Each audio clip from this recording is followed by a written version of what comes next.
Well, welcome everybody. This is the Calexit Congress, the longest running organization dedicated to discussing the potential split of California from America and the legal and peaceful reasons why it should happen. Big updates today. We're going to be talking about new merch on our store and other things coming up. We got an update from Daniel Santoro. And I just want to say, you're looking at the brand new suits bought from London. I want to say thank you to England for being so stupid as to tie your economic future to America's on a foreign policy adventure after joining them in Iraq and how that ruined you before. So because you devalued your currency, I'm able to get really great threads at a fifth of the price. So thanks, England, for being really dumb and tying yourself to America economically. Let's go to the commercial and we'll be right back. And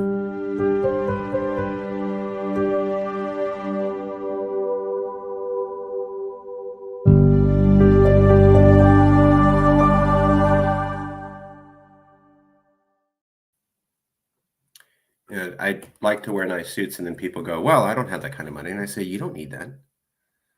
You can go to Macy's and you can look at the discount rack. I have taken people personally to Goodwill and got them suits so that when they went to court appointments, they looked better than the lawyers who were there. So you don't have to spend the money.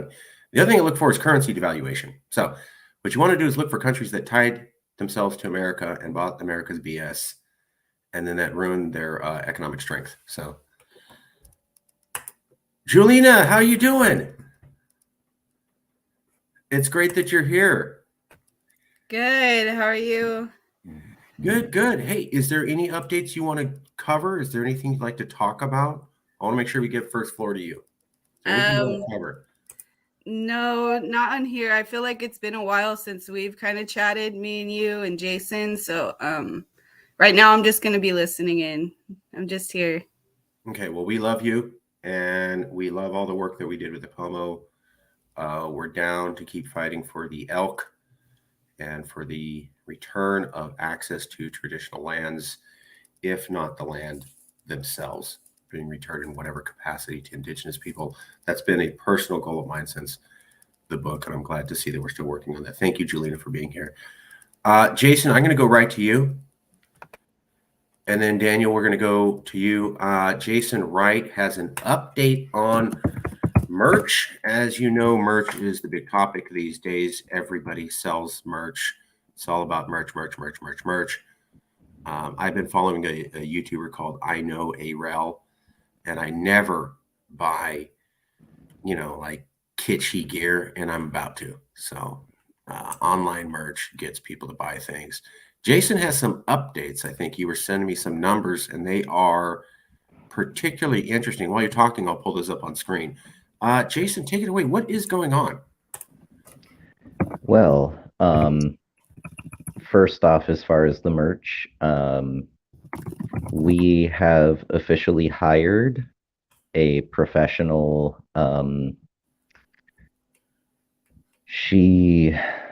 So she is a model. She also has her own clothing line and Etsy store where she creates like puppy couture as well as stuff for men and women. She makes clothing. She's not a she's not the design type, but she does know fashion and is going to be advising. She's actually already started giving advice on some of these items that we've had up on our Teespring store. Now, anyone who's gone to our Teespring store may notice that some of the stuff might look kind of okay, but it's just not really up to par. That's because I had never, ever done any of that before and did the best I could while learning it. And, I'm not going to rip on myself as far as it not being up to standard, but you have to be perfect the first time you try anything. Yeah, right. So let's get that clear. So it just was not up to the standard that I had envisioned, the standard that I want for it.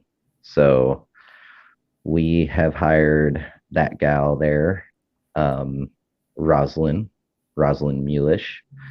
Um, she is also the model there. Um, she has been giving advice item by item for our spring store. And over the next week or two, however long it takes me, I will be going through and making all of the suggested changes so that the merch is not just better, but maybe actually sellable. um, the hope is that we can start to sell some merch so that we can fund the movement. Contrary to popular belief, we don't get hundreds of billions of rubles from Vladimir Putin and his government. Um, we are funded, basically crowdfunded. We are funded by the people, and not having anything selling means that we have no funding. So, in the inverse, having things selling will mean that the movement will have funding for things like printing out literature and, being able to do impromptu pop up tent events and potentially even file some sort of initiative if we end up needing to. Um, we also we've made a lot of headway on Calicoin NFT, the friendship token series of Calicoin. Um, the first 10 are going to be completed hopefully sometime soon. As of this time last week, we had one that was fully completed. They are handmade, round, circular pieces of copper that look, I guess one might say, fairly similar to a coin. It is not currency, at least not yet. Um, I say yet because we do have the hope that this will be so popular and so widely held among the people of California that should California become independent and then choose to use Calicoin as a form of actual currency, we are open to that. And not as a profiteering adventure, more as kind of a claim to fame in the history books, really. Like, if we're going to get anything out of it, that's going to be it. Which, it's a potential. Is it a given? No. Is it potential? Yes. So there's an front and back, or should I say back and front, because left is the back. That is the first friendship token. It's left looking rather rustic. This is to showcase that the bearers, the groups who will be given these friendship tokens, they have been in it since the beginning, or they are in it for the long haul. Groups like the Yokayo Pomo people, groups like Movimiento de Independencia por los Baja California del Sur, I think it is. Well done. Muchas gracias. Movements like Texit and NH Exit. We we also may end up giving one over or sending one over to one Mr. Carl Puigdemont, Oh, that's right. Nice. the leader of Catalan independence, He just got freed. and one over to Madam First Minister Nicola Sturgeon of Scotland. What are they? As well as some others. Kansas Serrato, though they're a newer ally, they have been very supportive and are committed to peaceful and legal means of self-determination, which we at Calexit are all about. So there will be 10. One of them is going to stay. It's actually going to be this very first one is going to stay as part of the holdings of Calexit LLC, which currently, technically owns Calicoin NFT series. We will keep that, one, as a memento and keepsake, but also two, for our, group investment sake. We've, again, put about a year into this project. Maybe 8 or 9 months of that was just theorizing, design, lots of tedious conversations and troubleshooting. There is another group that we are going to give, by the way, Eternia Empire, who is the group that is handling the actual manufacture of these NFTs. So, big round of applause for Emperor AP of Eternia Empire. Many thanks, my brother. Teamwork makes the dream work. So the hope behind Calicoin is the same as the hope behind the Teespring store. And, for those of you who like to deck your dogs out with nifty gear, we can potentially be looking for Calexit Puppy Couture, official Calexit Puppy Couture. There will be only one shop to find that, one licensed, registered, official place to get that, and that will be on Rosalind Mulish's Etsy. We've drafted up a contract for the style advisement. We're working on a contract for the Puppy Couture. Once that's done, she is going to be doing like almost all of the work on that. So we'll basically just be getting a percentage of the sales just for, the use of Calexit. But it provides another way to show California pride. And also, it's kind of a fun way too. So we've got this professional working with us, helping make the merch better. We've got Eternia Empire creating the Calicoin NFTs, physically making them. We've got the books. We've got what was it?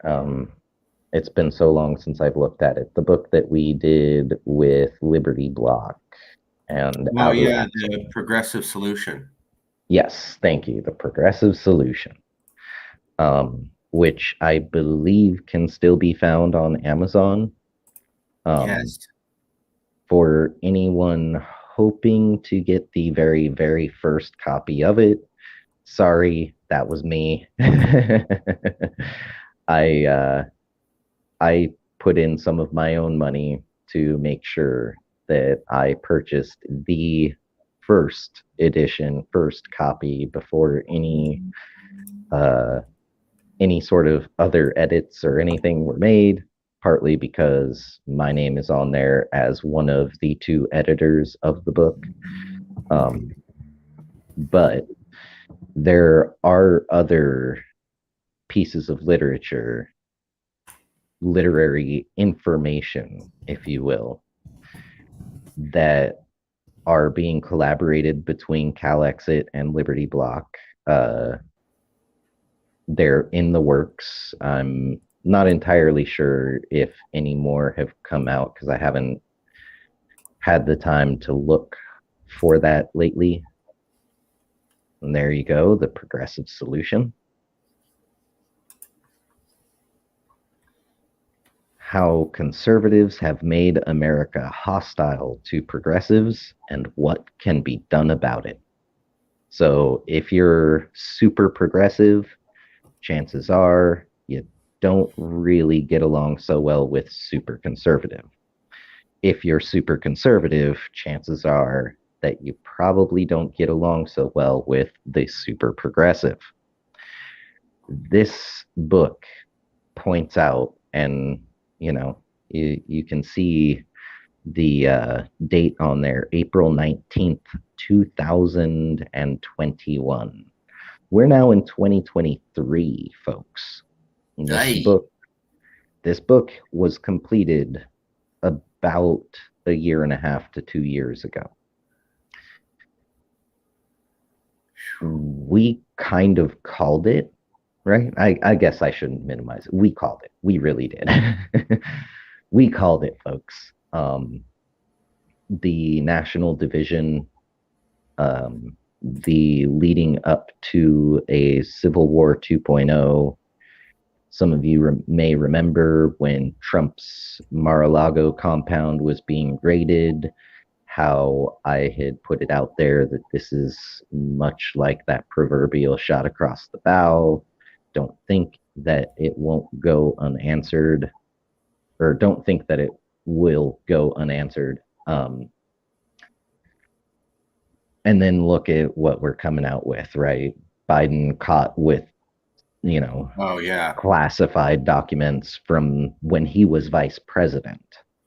I'm sure as the president, he probably has the power to pardon himself, right? Not that I think that that's right or, morally or ethically correct, just that that's the way the USA works. That's the way the American cookie crumbles, is ye with the money have the power, ye with the power have the power to investigate yourself and find that you've done nothing wrong so that you can pardon yourself and get away with whatever it is you may have done.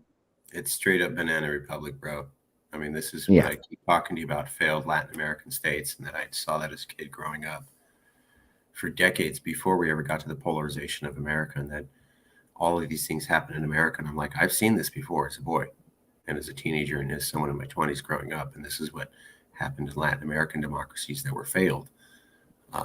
Someone gets out of power and then they're immediately investigated by the guy that won against them and then placed in prison. That is classic banana republic behavior. Using the arms of the government to intimidate and belittle a rival based upon maybe trumped up charges, or not using the legal system fairly against both people. The fact is that they were arguing about Trump and whether as president he could automatically declassify documents or not. And there was some debate about that. Of course, mainstream media, you're stupid for even saying that. There is no concept that the vice president can declassify documents at all. It's not even debatable. With Trump, it was at least debatable. With Biden, there is no provision for vice president. So that's an automatic crime. Not even debatable. It's not even on the same playing field as what Trump did. Like, you're vice president, you don't have any authority, period. Secondly, they found the documents in at least 3 different locations, and they keep discovering them. And then finally, you don't get an FBI raid. Oh, I'm sorry. The last point, that FBI raid they did against Trump, they're dropping everything. So, there was, oh, they got him nuclear shit. They're dropping everything, people. Everything. They're dropping everything on Trump from that raid. And because if they go hard on Trump, then they have to go hard on Biden. Or maybe they didn't have it. I mean, I hate Trump and I think he's a racist. But really, you needed a whole FBI raid to go look through some boxes in his house. That wasn't massive overkill in order to people. What a great way to spend all those government resources and all that money for all the manpower and hours, right? You could have sent 2 dudes basically to go, we have a warrant, get out of our way. We're certain, I mean, the SWAT teams and everything, and then Biden gets absolutely nothing. And he has less of a legal precedent, and there are more locations where they found documents. I hate Trump, and I think he's a racist, but folks, I'm just bringing out to say this is what happens in failed Latin American democracies. As a Latino, and I grew up as a little boy, un niño, and my abuelita would tell me, there's a reason why we're here. Oh, I thought we came for opportunity. Yeah, because they destroyed our home countries. I mean, you wrecked it like Afghanistan over 200 years. Nobody talks about this stuff because it happened in the 1800s, early 1900s. Nobody talks about the Blanco affair where America basically ran the Mexican government in the 1970s. We don't discuss those things. We don't even talk about death squads under Ronald Reagan. I went to the Reagan Library. They don't talk about death squads. Basically, in the 1980s, they said it's cool to go kill a bunch of beaners because they ain't white. And then we sent Marines and Navy SEALs to go do it. You never hear about that. And they were sent to go shoot pregnant women in the stomach because they just needed less of these Latinos in this area called Nicaragua and, El Salvador. So, death squads, murder. You never hear about these things.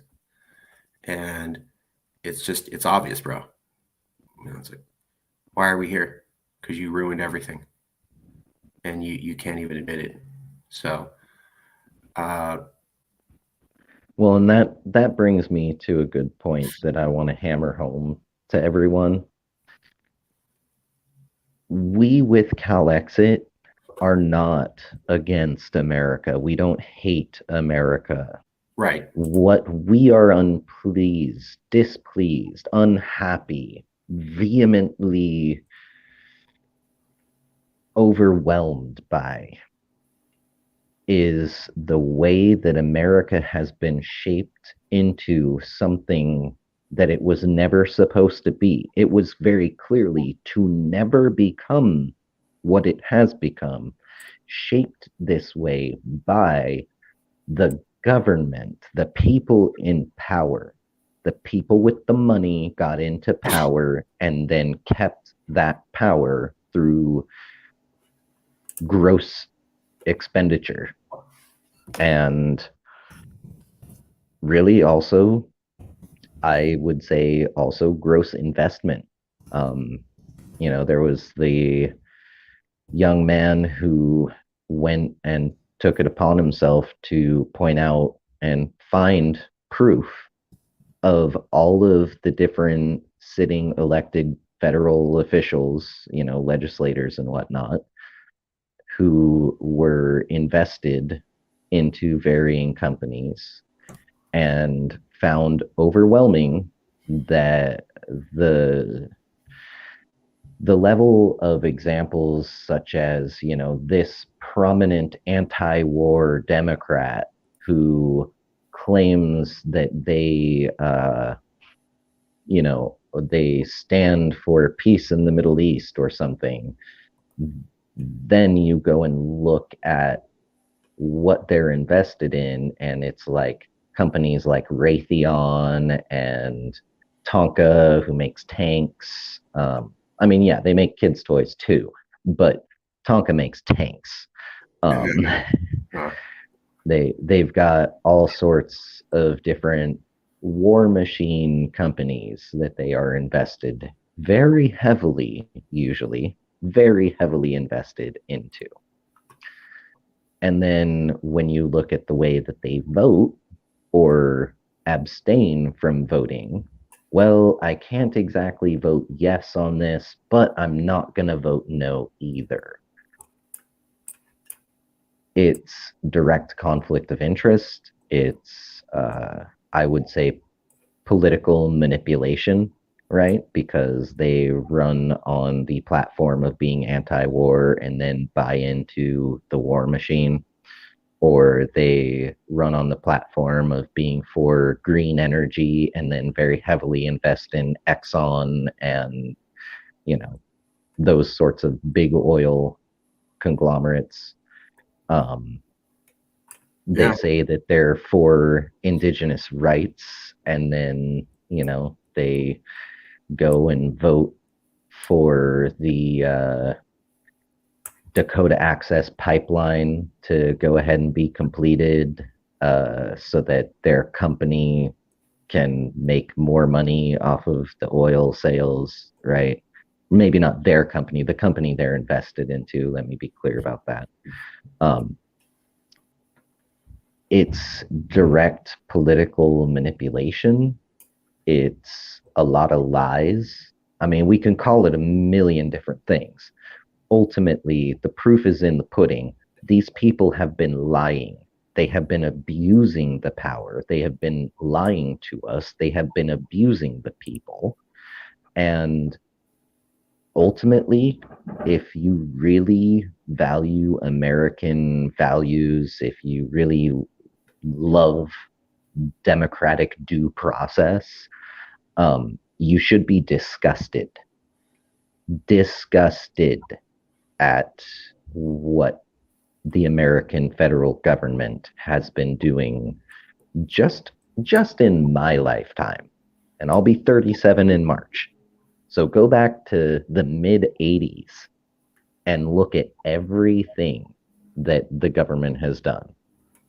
I mean, we could go back a little further and look at the current president's voting record, especially when it comes to how he voted against desegregation. Yes, you heard me right, folks. Right, yeah. Senator Joseph R. Biden, who would later become vice president and then president, Senator Joseph Biden voted to keep segregation because he didn't want his kids to, quote, grow up in a jungle. Yeah, let that one hit you nice and hard, as it should. If you were disgusted by Trump and his racism, you should be equally disgusted by Joseph Biden and his racism.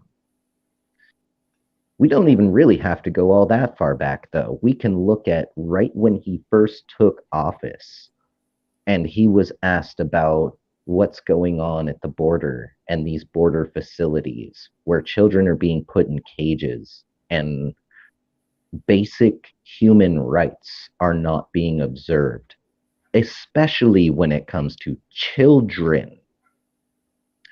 And his lackadaisical, oh no, we're aware of what's going on, it's fine, we've got no interest in that. That tells you everything you need to know about this person. They do not care.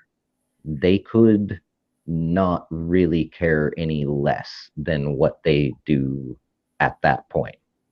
He only really started caring and sending Kamala Harris, who is known by us Californians to be detrimental to non-white, non-rich white communities. You know, her work in California before becoming vice president was very clear. And, you know, Tulsi Gabbard ripped her a new one on stage during presidential primaries and pointed all of those facts out very clearly. And Kamala Harris could just say nothing, do nothing, stand there and look indignant, like, oh, how dare you bring up the things that I have done? Well, you know, she's done a lot to detrimentalize non-rich white Californians. So that's the person who Biden put as his second in command. And that's the person that when he had to go take a look at the border facilities, he sent that person. Mm-hmm.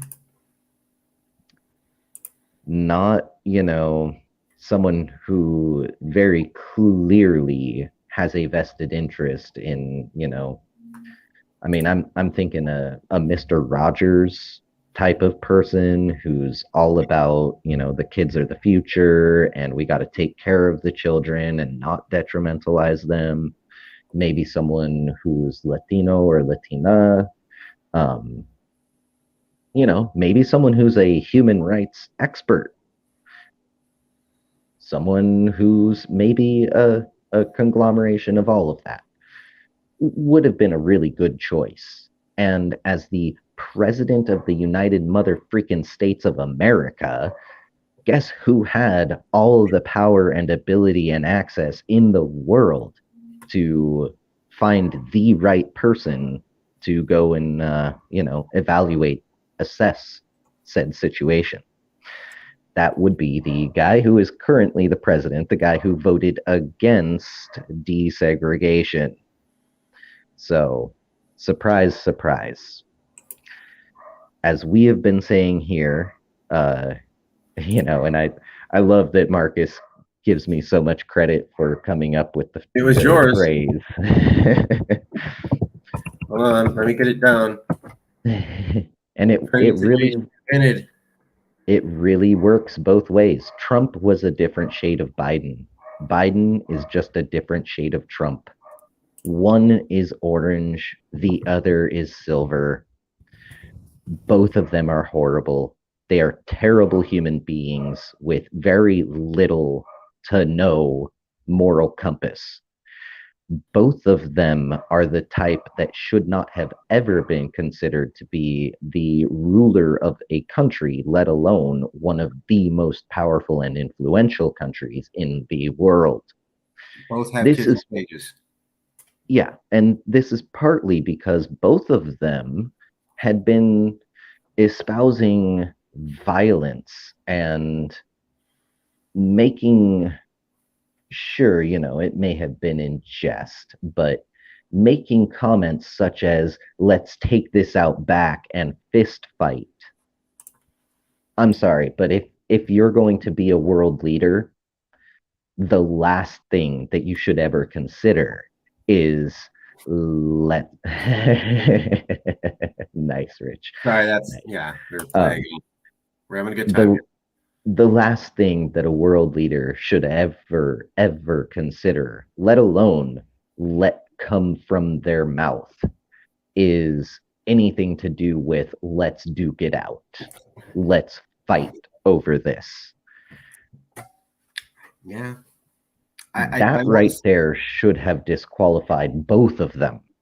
And instead, the American government, the federal government, even though there is a system in place and all sorts of rules in place that would have us, disavow them, basically. Somehow, neither of these two very, very wealthy old white men were discounted or made to be no longer eligible for running for the presidency. This should tell you enough that it's got you wondering about the next 4, 8, 12, 16 years. What's all that going to look like for America? Does this leave you hopeful that we will have a very smart and kind and compassionate humanitarian type of a person running things? Or does it maybe evoke images of, say, that movie Idiocracy, where they've got President Camacho, I believe it is. Yeah, President Camacho The by Terry Crews. Awesome performance. Yeah, Terry Crews, amazing job on that. And he has the M60. So when there's a Yeah. session of Congress and people gets out of control, he just points the M60 machine gun at them. Yeah. So do we see it going more the way of idiocracy, or do we see it more going the way that maybe, in my personal opinion, the greatest president ever, John Adams, maybe a little more the way he saw things? Do we think John Adams, or do we think President Camacho? I'm thinking the safer bet is we're going to see a President Camacho here real soon. But before we even hit that point, my prediction, and I will keep pointing this out to everyone until the cows come home and the great orange one is back in executive office, is that Trump will be back in that executive office. He will. He is much more popular than Biden. Biden has been screwing up left and right, losing his support, and is unwilling to step down to let someone who's actually a viable candidate take the place. And that means, given that he's the current sitting president, there is only one person that the DNC is going to give the nomination to, and that is President Joseph R. Biden. So we will see a rematch between the two old rich white men who threatened to take this outside. We will see a rematch, and we will see Trump metaphorically mop the floor politically with the votes. Mop the political floor with Joseph Biden. And then who are the Democrats going to blame? Well, before it's been Russia, Russia, Russia, and China, China, China. So something tells me we can look forward to either one of those being the scapegoat, which means, with Russia and the Ukraine war going on, likelihood is that they'll go with Russia interfered and, made it so Donald Trump wins. We're going to heavily contest this. I mean, it's going to be a repeat. Everything that we've gone through, all of the chaos, all of the havoc, all of the BS that has been gone through over the last 8 years is going to happen again. It's going to be like deja vu, folks. Do we really, as Californians, as citizens of the California Republic, do we want to subject ourselves to that again? If not, then let's all get working together and make Calexit happen within these next 2 years, year and a half, really. Let me show you something real quick, Jason, if I can. Please do. Okay. This came out this week. I've already been talking to liberals about it. Hell no, that's not true. I don't care what the science says. Yes, liberals saying that, right? When they're always about, and I'm a liberal, but they're always going, oh, follow the science, follow the science. Oh, I don't believe that's science. Well, what are these liberals talking about?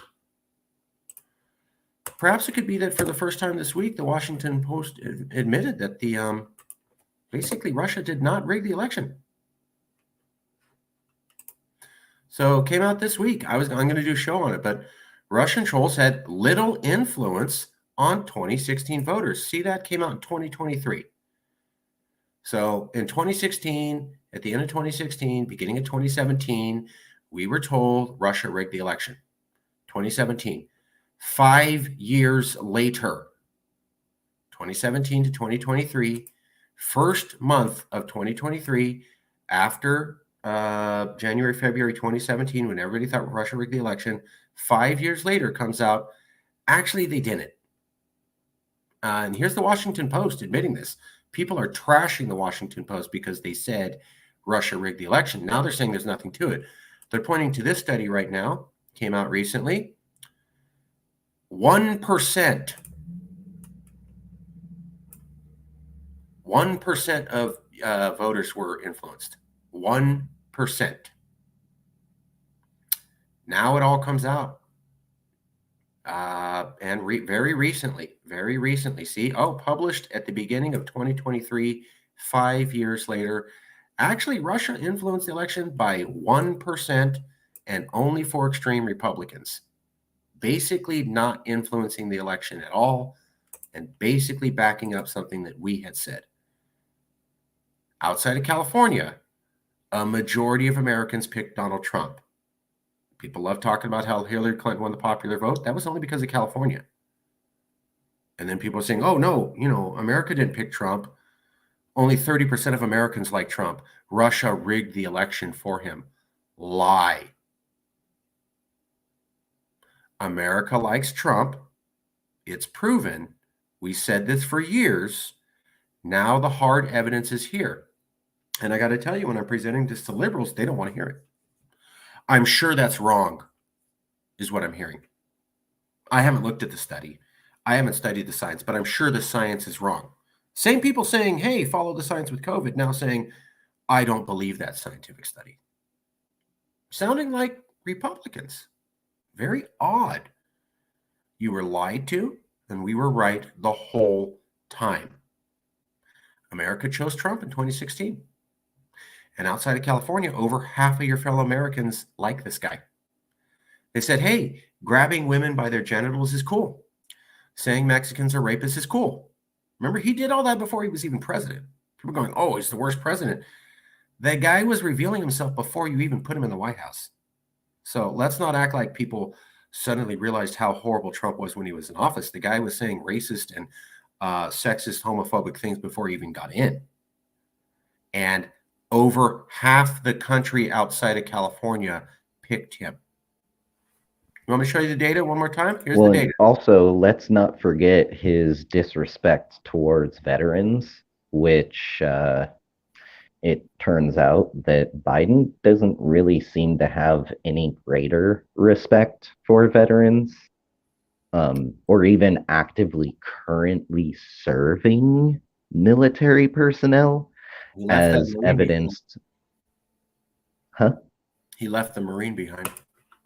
Yeah, left the Marine behind. He, under his administration, soldiers who were not able to make ends meet were encouraged to apply for food stamps.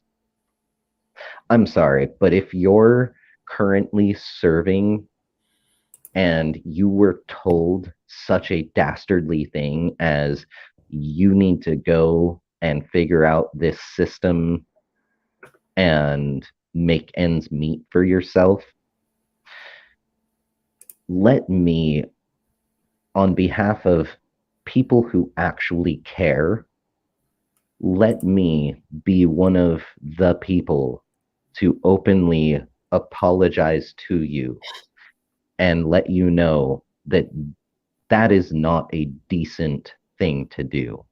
When someone is willing to literally put their life on the line for others, they should be taken care of as much as they need.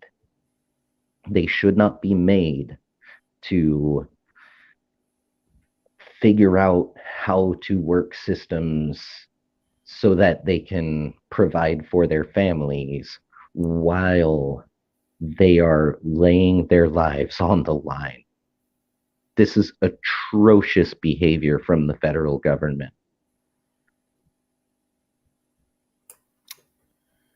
24%, 1/4 of military is food insecure. And food stamps are a Band-Aid, the military admits. But they said, go ahead and do that. And then there's the 800 Americans who had worked with the U.S. military. in Afghanistan and who were abandoned. So there's a lot of Americans who have worked with the military being abandoned under Biden. I mean, this happened on multiple occasions. Yeah, and then, as you Wow. brought up, the Marine who's been sitting in a Russian prison cell for years. I mean, I'm glad they got that lady out of there, the athlete, but there's a man who fought and served and was more than likely over there doing things for the government of America. And it really seems like they didn't have a care in the world. Like, they really only even got behind trying to get that athlete back because social media made such a huge explosive deal out of it. And they couldn't not face the music with that one, which is even worse because if you can only be bothered to care enough or to show enough care when things are overwhelmingly vocal, that means, one, you don't have your finger on the pulse of America. Two is that you really don't care. And you're really not following along and keeping in tune with what's going on with your citizens around the world. This is Biden that we're talking about. But, that Marine's been sitting over there for years. Did Trump do anything? No. Trump, negotiated. That's a very loose term, and I'm using the air quote hand gesture there. Negotiated that deal with the Taliban to give them Afghanistan. And Biden, that was bad. But Biden, being the current commander in chief, had all of the authority and legal right to say, that deal was not in the best interest of America. We need to either renegotiate this between America and the Taliban, or we need to figure something else out and not just, have a quick withdrawal and all of that. He also stalled on the agreement for 3 months instead of moving on it. So I'm not Yeah. necessarily sure that it was Trump's plan was bad. That guy waited 3 months and then goes, "Oh shit, I guess we have to do this." That is absolutely the behavior that you do when you make moving mistakes. So maybe if he didn't stall, maybe he didn't just criticize Trump's plan.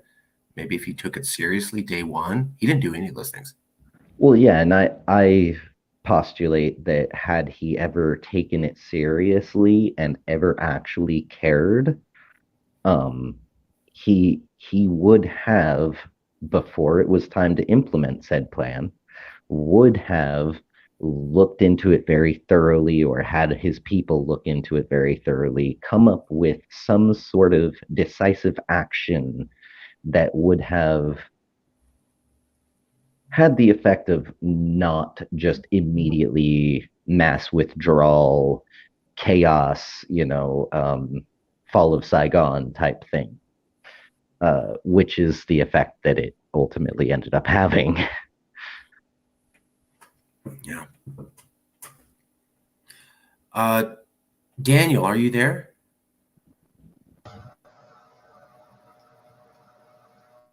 Daniel? Can you say something, Daniel? Okay. Daniel, you wanted to do a show. If you want to do a show, we could have you talk now. Yeah. So hold on. Give me a second real quick. Jason, couple more minutes, what you wanted to say. I'd been promised Daniel the chance to do some on screen time talking. So a few more minutes, Jason, and then I'd like to have Daniel present for a little bit, if that's okay. Yeah, totally. I just want to put it out there that at some point over in the next couple of months, hopefully, Calexit can afford to bring the Calexit CEO back to California for a brief official visit, because as most of you already know by now, I am now officially an Oregon resident. I have an Oregon ID for the first time in my life. It's a non-California ID. um, I also am a registered voter up here, eligible even to be one of this state's electors, because like Oregon recognized it right off the bat. Like, this dude's in politics and knows what's up. Whereas California political circles, it's more about who has the money. Um, that being said, I am hoping to be able to get down to Fresno sometime within the next couple of months. And one of the things that I would like to do is to meet up with you, Julina. I would like to do an official like gifting ceremony, and we can, you know, discuss logistics and arrange it all privately. But I really want one of these CaliCoin friendship tokens to be gifted to the Yokayo Pomo.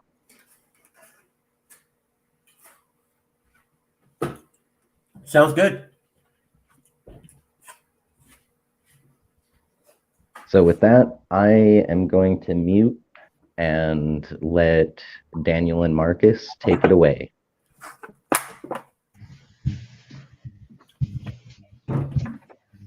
Don't go too far, Jason. I have just been promising Daniel the ability to talk. So, Daniel, we're going to go to you. All right. Message.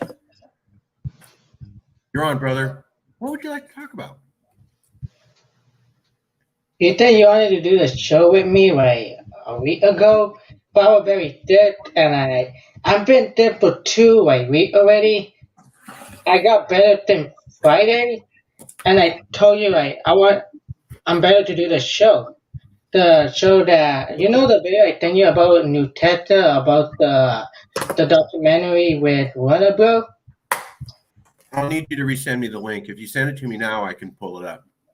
I think I will send it to you right now. I will mute it. I will mute my tablet to send it to you. Yeah, send it to me and I can show it. We can talk about that.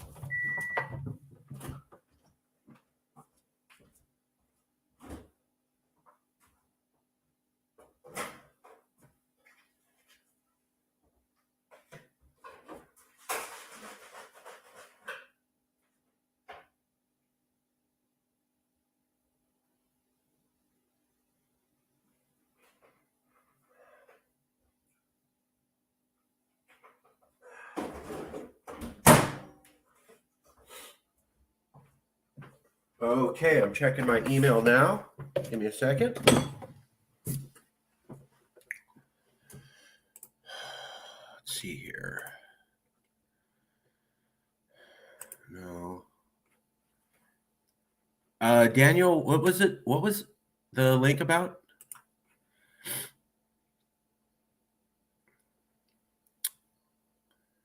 Daniel? Okay, we are waiting for Daniel to come back on. Daniel was going to send a link. Waiting for the link. Oh, here it is. Instagram. Oh, okay. All right, Daniel, I'm going to show the link and play it, and then we'll go to you, okay? All right, so let's do... Oh, I don't know if it'll play it. Hold on for a second. Give me a second here.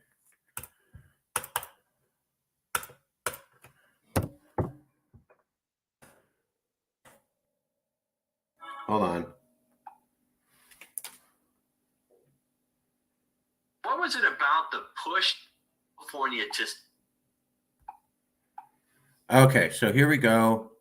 Sometimes we have audio issues, so I'm going to play this off my phone while blah, blah, blah, blah, blah. So here we go. Here's the video. This is what Daniel wanted to talk about. Shuteska speaks about the last resort with Biz TV official and the question and idea about Calexit and what got him interested about Calexit. Please check out the podcast. So Shuteska was the host of the 8-part documentary series by Warner Brothers Music in coordination with Interval Presents about the true history of Calexit. He was the host. He spoke at the UN as a child, as an indigenous person, speaking about the importance of climate change. So I'm going to play this clip right now. What was it about the push to get California to secede from the U.S. that first got your attention? I think it was about Calexit and more so this conversation and this question about what kind of future are we heading towards. I think there's an undeniable truth while we made the show that the country in many ways is falling apart. It has been so for these many years. And this idea around secession is one response to that. And so I was always curious about how to tell this story. It invites our audience to imagine a greater range of possibilities for the history. Because I think many of us can agree that the way that in our country politically, culturally, is very structured. How we think of that, not necessarily how we like it as this like solution that I really but it opened up the door to explore the deeper topics around our relationship to land, our relationship to indigenous peoples, and how that lays the foundation for everything that our country is experiencing today, politically around racial justice. So I think it was like one great invitation around imagining our future could look like that really got me excited about it. What was it about the push to get California to secede? Okay, so that is. Let's go to Daniel, and I'll pull up the Interval Presents podcast just so everybody can see that.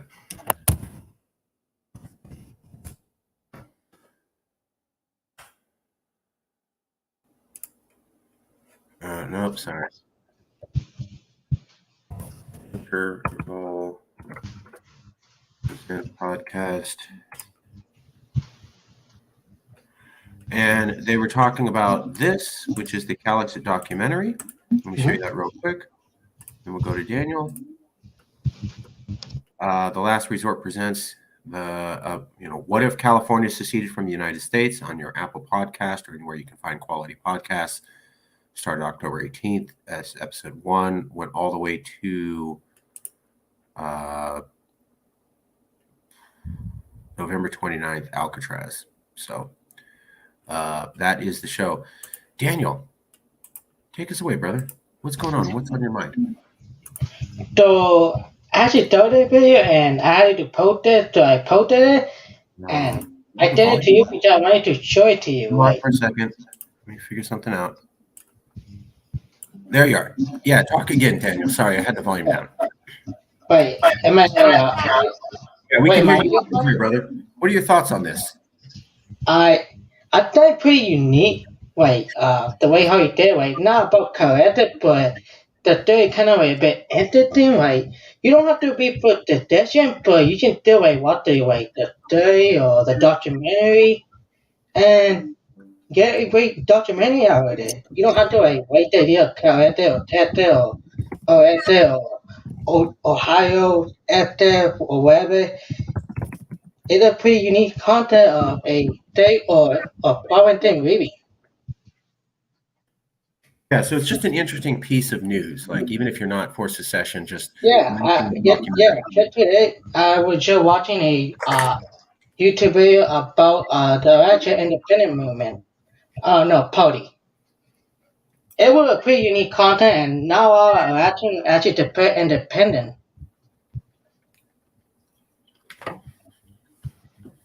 I was watching that today. Everybody that saw the Calexit documentary Yeah, said that it was excellent and well done and very entertaining. A lot of the people, some of the people didn't even like the session, but they go, it's just entertaining. It's an entertaining story, and the way they put it together is entertaining. So, yeah, that's the bad thing about the documentary. I so did have a bunch of questions and wondering and thought about it, but I thought I didn't really talk about that much about issue or what the other president is saying. You don't really mention it. They just talk about it at one point and then never mention it again. they never You know? mentioned what the other president said. No, I mean the other president there. What Or other person? president. What other person are you referring to that they didn't mention? I don't know, but the other president who was talking about a double way, and we didn't really hear from that president that much. Okay, yeah, there was a couple other guests they brought on, Yeah, we didn't and really they would hear only, from. yeah, We didn't really hear those from the respects, yeah. story. And although they were going to talk about the rebuild of Calexit, I also never heard that in the documentary. It was at the very end of the last Oh. episode. So the show, the one critique I heard was the show doesn't clearly follow Calexit. So it starts off about Calexit, and then it seems to talk about a lot of Native American issues. Mhm. And apparently that confused a lot of the audience because they weren't able to understand how the indigenous group Redbone making it big in the American music scene, and how that's great for indigenous. How does that relate to California becoming independent from America? There wasn't a clear correlation, so there was a lot of that. Certainly, we love the indigenous being covered, but it seemed to be that they were trying to push two topics together in one, and that confused a couple people. So that's possibly why. The other thing was they had a lot of experts on, but you're right, they did cut the experts down in how much they talked, possibly so they could fit more episodes in on the other stuff. The one thing I wasn't appreciative about with Shuteska was that he seemed to suggest that our interest in helping the indigenous was disingenuous or hyped up or just dreaming. And we had covered everything we had done. And, the only thing they covered was us returning land. And I was like, you didn't cover us doing all these other things. And you didn't cover the fact that I had talked about returning land in my book in 2012. So the idea that we were disingenuous about this was baked into Calexit 10 to 12 years ago. And they couldn't mention that, but they could mention his questioning of our sincerity. And so I was a little bit like, well, why couldn't you mention that we talked about this idea in the book from the very beginning? And why couldn't you mention that I'm indigenous? And why couldn't you mention that literally nobody in California has proposed giving back that much federal land to any indigenous group ever in all California history, regardless of political party or whoever they are? And we're the only group to do that. And they couldn't do any of that. And I was like, that's, it's not a smoking gun, but it is interesting that you could question our sincerity but not provide these facts that I specifically gave you. I find that curious. What else did you have to say about the message, Daniel? Wait, from the documentary or the video I didn't The you? video you just showed. Either one, the documentary or the video with Shuteska, who's a great speaker, and Shuteska's a great moderator and a good speaker. I encourage everybody to watch Shuteska's video where he speaks at the UN about climate change. I mean, you said that did an amazing job at telling the story about Native American. A bit about Calexit, he did a little bit well. The missing part, but it was pretty okay. Yeah.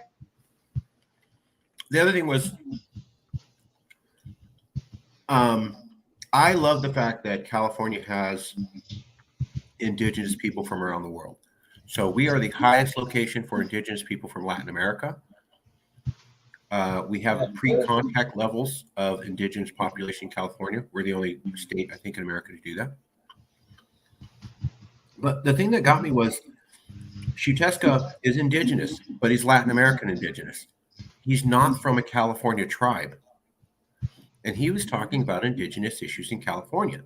And the one thing that I have learned about indigenous California is they really don't care if you're not from California.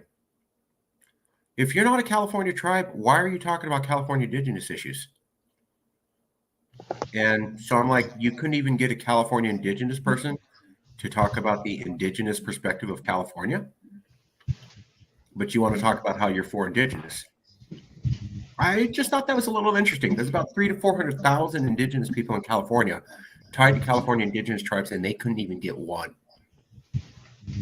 That's where, if I may just cut in real quick, that's where I think that if they are willing to do a follow-up, they should, one, interview me as the current head of Calexit on what direction we're going with Calexit for the future. Totally and agree. Also, two, get Julina on the show. Our official Pomo representative, get her as a Californian of indigenous heritage. Get her on the show. Talk with her one-on-one, Xiuhtezca. Talk with her one-on-one about her experiences growing up in California, her experiences as a native in America. You want some really accurate sounding board, you come reach out to us, you get in contact with Julina, you get the right people. Don't just bring in some economist who you're calling an expert on self-determination and independence and secession. Mm-hmm. Because doing it that way looks very half-assed, not well thought out, looks like possibly something nefarious. Whereas if you reach out to your fellow indigenous sister here, Julina, and you get her on your show, I can almost guarantee you it's going to have a much better effect. People are not going to question your sincerity with it. And also, you're going to have a lot higher value of content. It's probably going to get really real in a talk between the two of you. And I would say that that's probably some of that high-level, highbrow stuff that a lot of non-indigenous folks, not just in California, but like the world over, really need to hear. So by not reaching out in that manner, it's pretty much done a massive disservice to both indigenous issues and causes, but also to non-indigenous people around the world who would have been able to learn more than just a thing or two. I mentioned Julina and Canyon to them, and I never heard back from them on that. So just putting it out there. We gave them names and contacts of real California indigenous people who had been in contact with us, and I never heard a peep of interest. So maybe, I don't know what that means, but that's a fact. So just leave that there. Totally agree with you, Jayden, my brother. I think Julina should be on the documentary because he's a California native. And I think that would be incredible to tell the story of native and California. So I totally agree with Jayden for that. Got it. We love Julina here, and we totally all agree she should be in the documentary. And I think you just should make a portrait to a new season of the documentary because little bit more to tell in the documentary. I'm not sure they've done already. Did you have Jayden on the show? Did you have other member of Calexit on the show? That would be great too. Did you have a Absolutely. follow-up? Jason Wright, CEO, was mentioned. Documentary. So we're hoping they'll come back and do another one. This one's out. Sometimes it takes a year for people to see how this is going. But we did mention Jason, and we did mention the rebirth.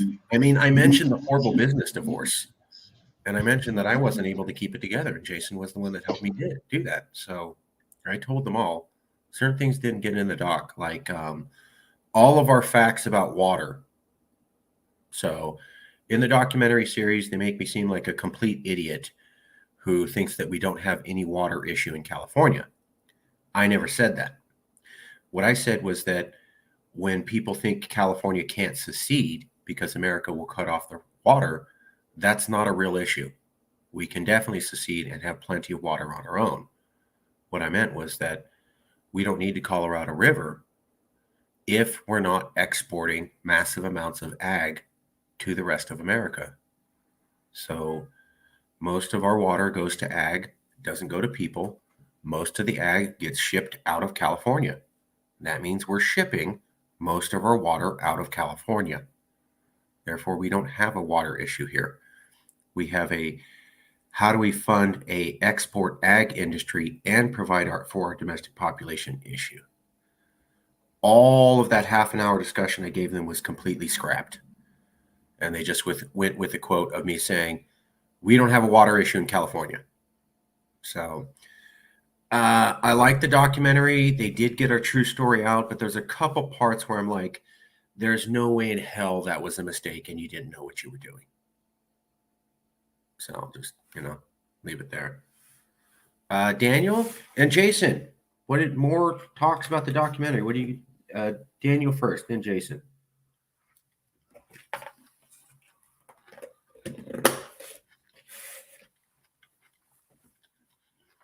Daniel, do you have more thoughts? This is your time, brother.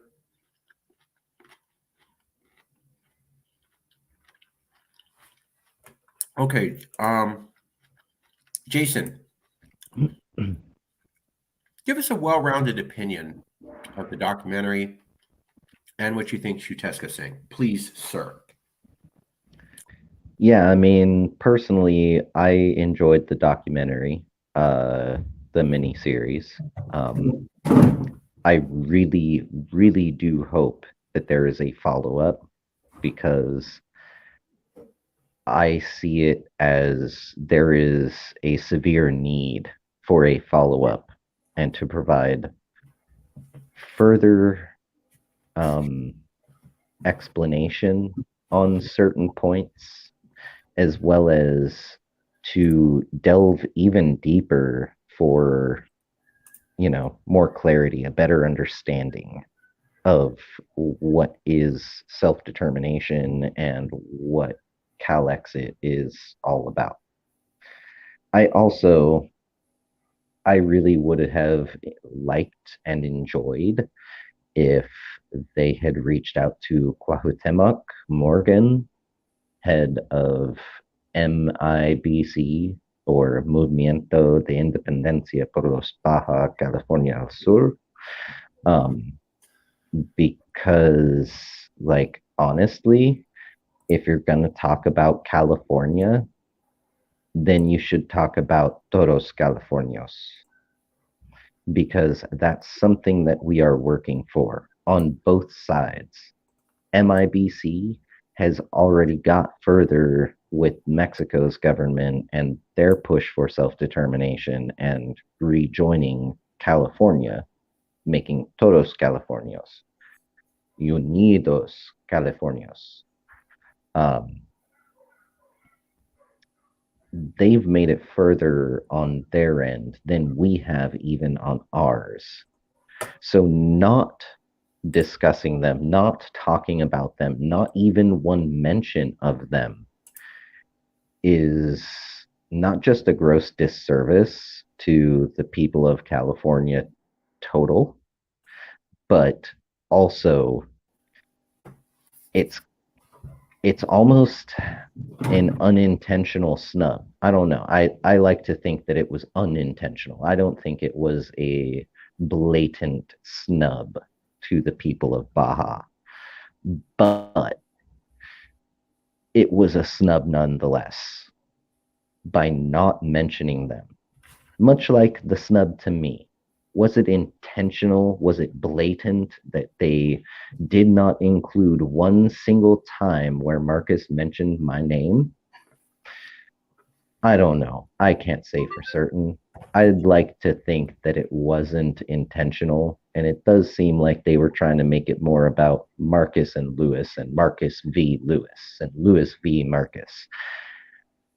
That being said, that is a disservice to all of Calexit and all of California, because here you are making a documentary on Calexit, and then you spend half of the time talking about the two people who founded it. One, the guy who started the whole thing by writing the book, Marcus Ruiz Evans, and then two, the guy who nearly brought the entire thing down just out of spite.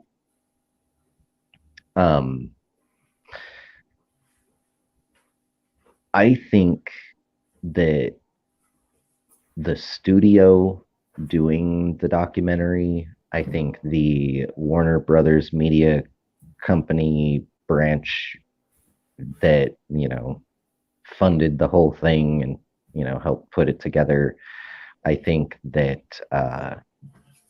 our movement as Calexit and all Californians, both at home and abroad, we all could have had some serious benefit, some serious gain from a proper covering. And what we got was not wholly inadequate or terrible. It's just that there were some very clearly missed opportunities. Opportunities for knowledge and growth. Knowledge is power. And, if you're being told about these things, you're being given this knowledge. And so sitting on it and not putting it out there, it becomes I would just say it's akin to federal politicians who cling on to their power through the exorbitant wealth that they use, and then, go and do things that their constituents aren't really pleased about, yet can't seem to get those people out of office because they've got the money and the power. It's kind of a vicious cycle that's hard to undo once it's been done. Now, I would say with the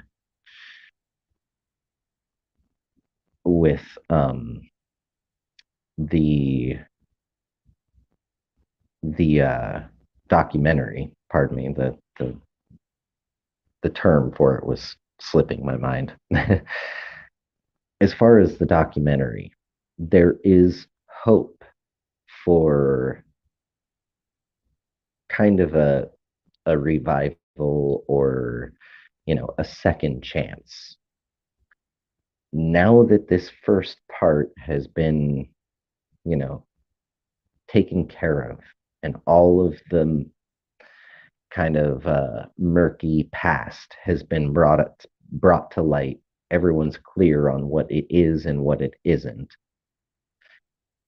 I really want to push for Warner Brothers Studios, for Shuteska, for Last Resort Podcast. I want to push you to do better. Make a part 2. Include the things that you did not include the first time. Really cover it in the fullest and most complete way possible. Do not omit pertinent information in this second part. You know, I've got people who still don't believe that I am the head of Calexit, that I'm the CEO of Calexit. And I mean, how do I prove it to them other than tell them to, you know, come and listen on these meetings or watch them after they've been posted? And you can hear Marcus very clearly state in pretty much every meeting that I am the CEO and the head of Calexit. But you know what I can't point them to for proof that I am the head of Calexit? Shuteska, I cannot point them to your podcast for proof that I am the head of Calexit because you did not include it in there, even though Marcus mentioned me more than once. Even though you had ample opportunity and means to get in contact with me. I'm the head guy. Do you think Marcus doesn't have my contact info? Because if that's the case, let me just let you know, you're dead wrong. Marcus has my contact info, and if you want, I mean, Shuteska, I'm following you on like social media platforms now too, brother. Come on. You have myriad ways you could get in contact with me.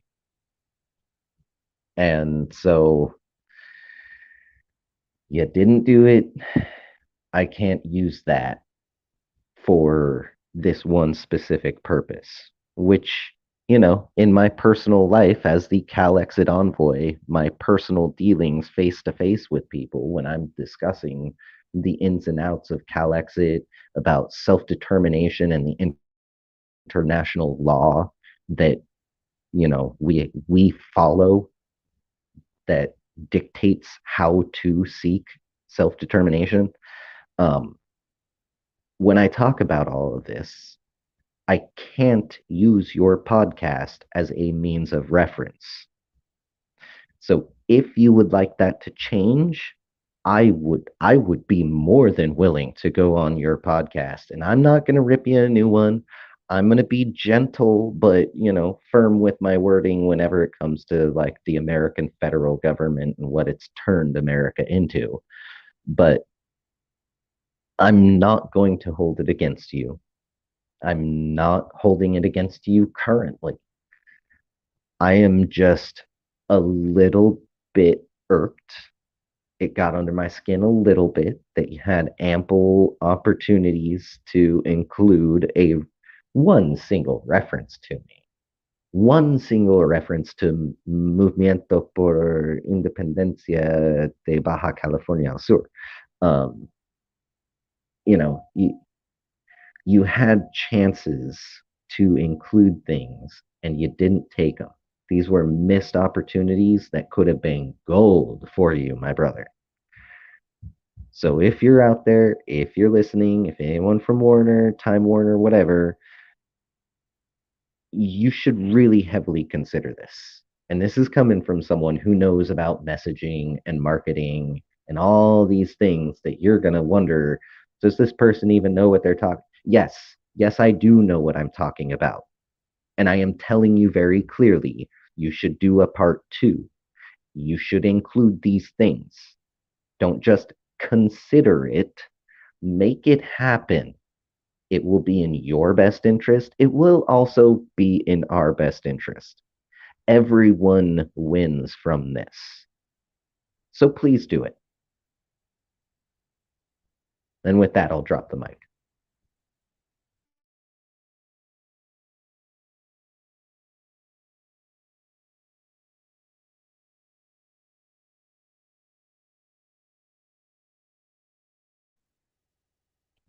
Unless no one else wants to pick the mic back up. Sorry. I'm sorry. I had my mute on. Daniel, please make the comments you wanted to make, sir. I'm not exactly sure what you're saying. Mention is just good to me from the dock Time Warner cable. So Daniel, did you want to make a comment? This is your opportunity, sir.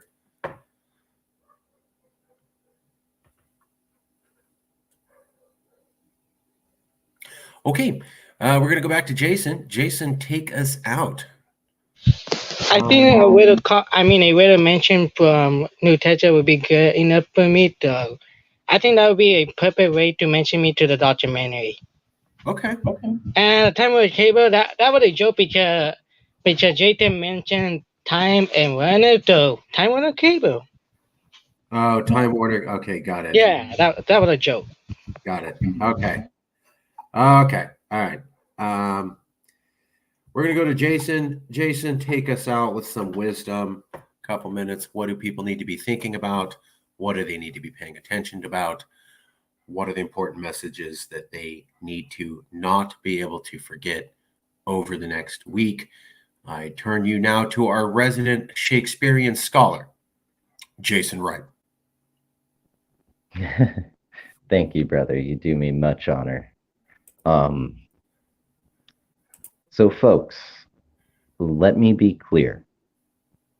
We have the permission from the United States federal government.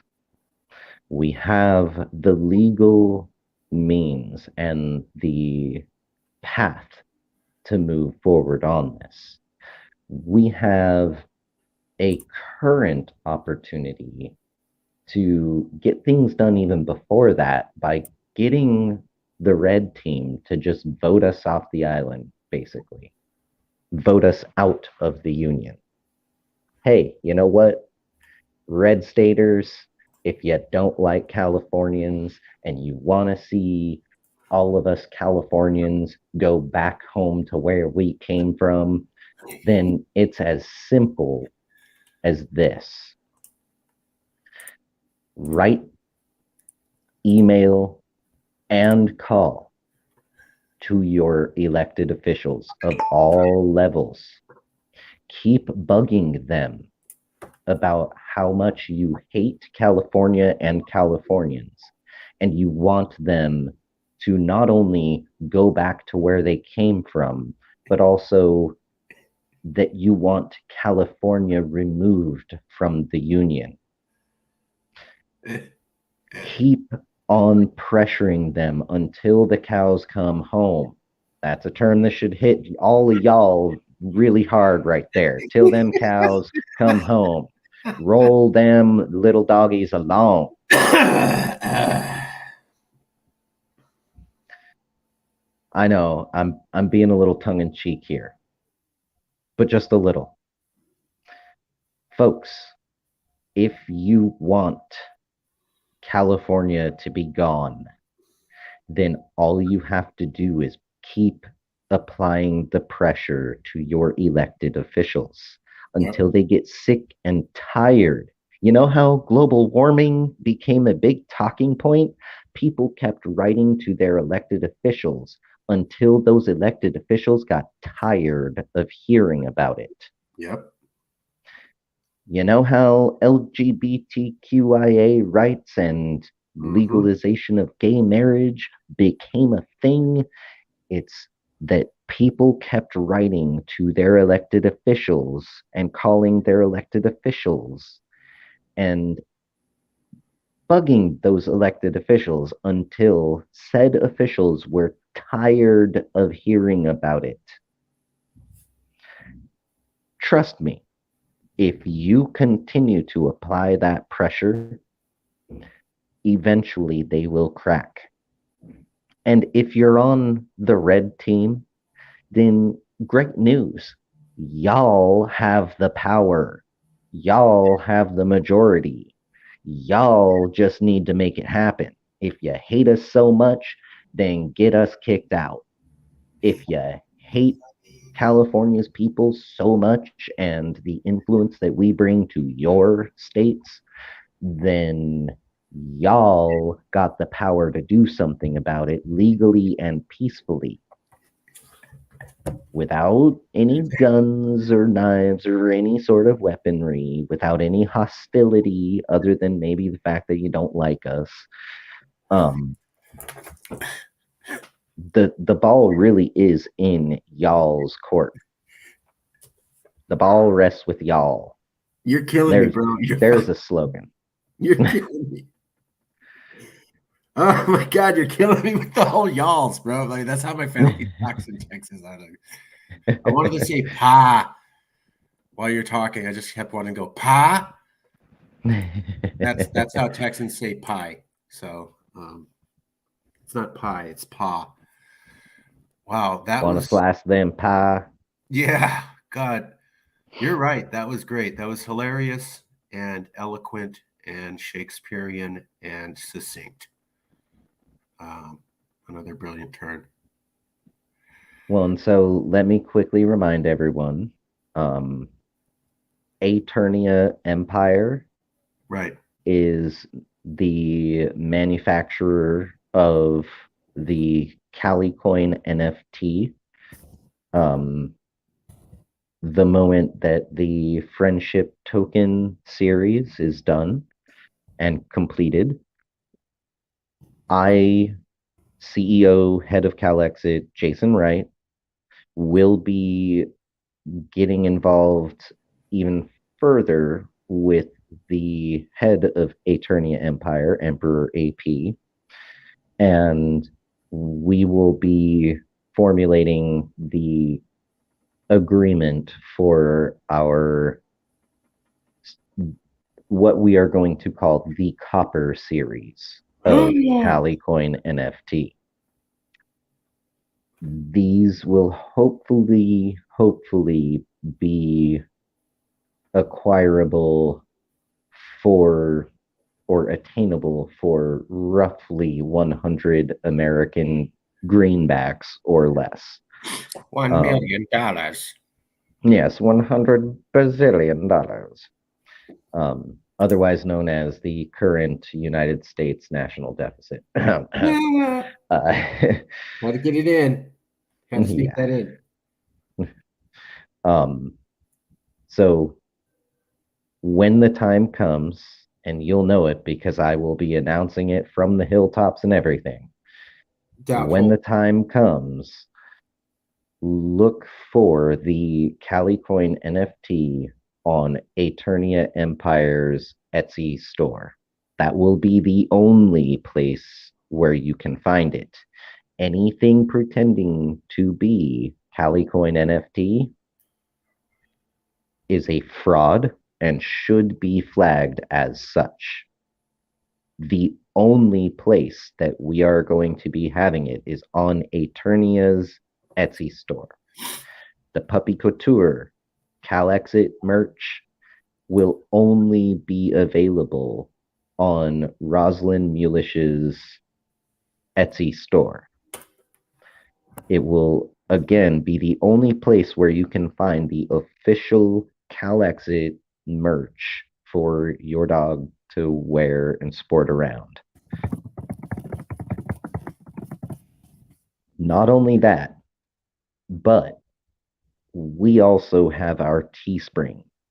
The Calexit LLC has its own Teespring store.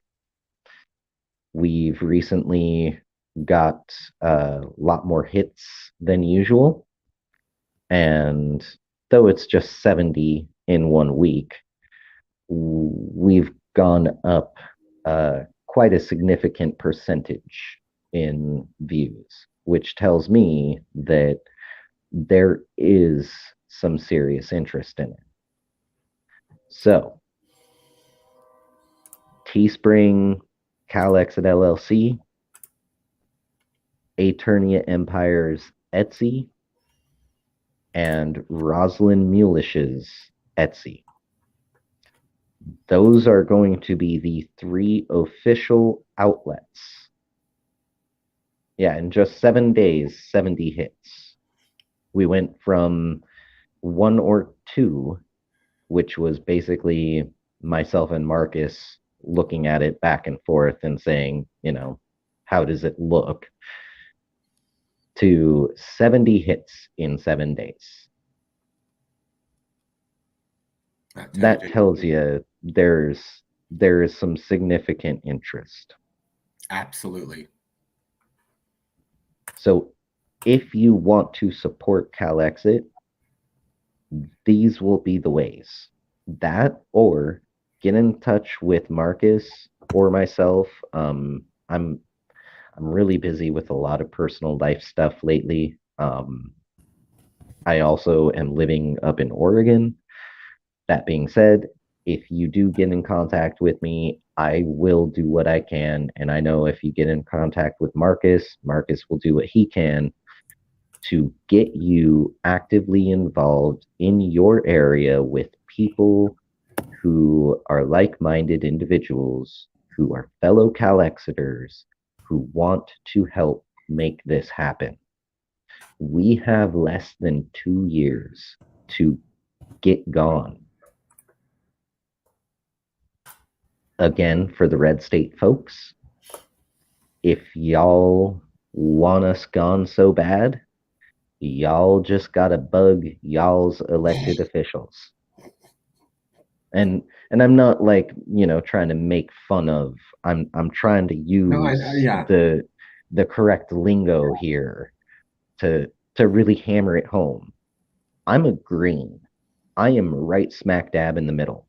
I dislike the left as much as I dislike the right, because I'm a firm believer that the far left and the far right are both entirely wrong. One vested interest cannot represent the entire country. One vested interest cannot even adequately represent the majority of the country. This means that the way the United States is, whether it's Trump in office or Biden, the way that it is basically taxation without adequate representation, which is what led to the creation of the United States of America in the first place. Think about that. Where we are now as a country, as a whole, is very much the same political place that the colonists were at when it was 13 colonies before it became 13 states. If you don't like living in Boston Tea Party political ideology, then you have to look at the way things have been going, the way they are now, and the way that one can easily project for the future. And you have to see how utterly disgusting this is by American standards. And then you gotta get the chutzpah to do something about it. If we don't do anything about it, we shouldn't even complain at all. If you're unwilling to do something, then just keep sitting on your hands on the sidelines, sit idly by while everyone and everything that you have ever known and loved gets detrimentalized to the point where you can't even recognize it anymore. That's true. If you do want to see better, if you want to be better, if you want to have better, maybe not just for yourself, maybe also for loved ones, then do something. Get involved, get active, get outspoken. Hound your elected officials. Team Red, tell them how much you hate Californians and California and how you want California to be voted out of the union.